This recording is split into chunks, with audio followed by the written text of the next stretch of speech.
दोन मूलभूत तत्वांवर आधारित आहे. क्वांटम मेकॅनिक्स म्हणजे भौतिकशास्त्राची अशी शाखा जी अतिशय लहान कण जसे की फोटॉन आणि इलेक्ट्रॉन यांच्या वर्तनाचा अभ्यास करते व यांचे वर्तन आपल्या वर्तनापेक्षा वेगळे असते. आता आपण यानंतर जाऊया बिट्स ते क्यूबिट्स. म्हणजेच आपले स्मार्टफोन, कम्प्युटर, मोबाईल हे बिट्सवर काम करतात व एक बिट म्हणजे 0 किंवा 1. पण क्वांटम तंत्रज्ञान हे असं आहे, हे क्यूबिट्सवर काम करते व एक क्यूबिट म्हणजे 0, 1 किंवा 0 आणि 1 या दोन्ही अवस्थांमध्ये असू शकते. याला सुपरपोजिशन असे म्हणतात. आता आपण क्वांटम कॉम्प्युटिंग जाणून घेऊया. क्वांटम कॉम्प्युटिंग काय आहे किंवा कसे कार्य करते हे दोन मुख्य क्वांटम तत्वांवर आधारित आहे, सुपरपोजिशन आणि एंटांगलमेंट.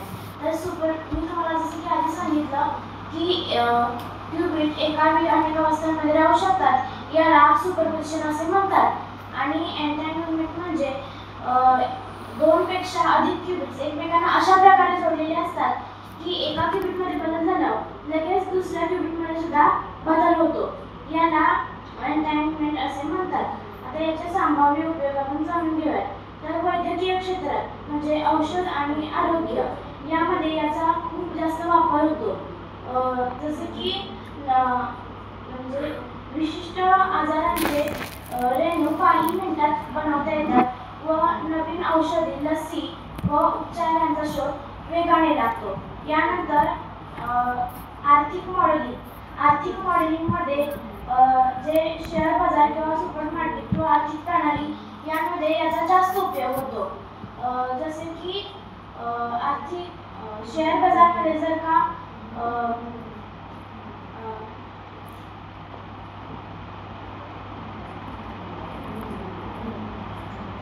आर्थिक समस्या असतील त्या लवकर सोडवू शकतात. नंतर आर्टिफिशियल इंटेलिजन्स म्हणजेच AI यामध्ये जास्त वापर होतो.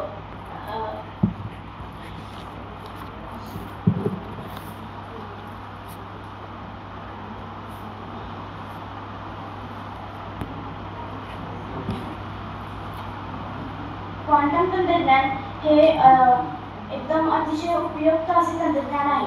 त्यामुळे याला AI असे दुसरे नाव दिले जाऊ शकते. आता आपण भविष्यातील काही आव्हाने जाणून घेऊया.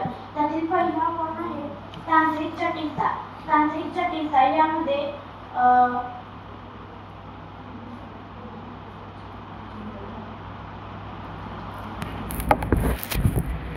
पहिला आव्हान आहे तांत्रिक जटिलता. यामध्ये जी गुंतागुंतीची समस्या असते त्या लवकर सोडवल्या जाऊ शकतात. दुसरं सायबर सुरक्षा. क्वांटम कम्प्युटर एन्क्रिप्शन शिवाय याच्या पद्धती सहजपणे तोडल्या जाऊ शकतात. त्यामुळे जगभरातील डाटासाठी याचा खूप मोठा धोका निर्माण होतो. 3. नैतिक आणि कायदेशीर प्रश्न. यामध्ये नैतिक व कायदेशीर प्रश्न जास्तीत जास्त उभे राहू शकतात. 4. खर्चिक संशोधन आणि मर्यादित क्षेत्रात.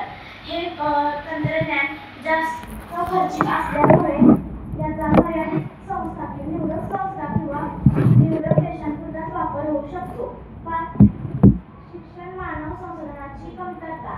या तंत्रज्ञानामुळे शिक्षक व जे तज्ञ आहेत यांची कमतरता भासू लागेल. 6. सामाजिक विषमता वाढण्याचा धोका. यामुळे जसं की श्रीमंत व गरीब यांमध्ये मोठी दरी निर्माण होऊ शकते. 7.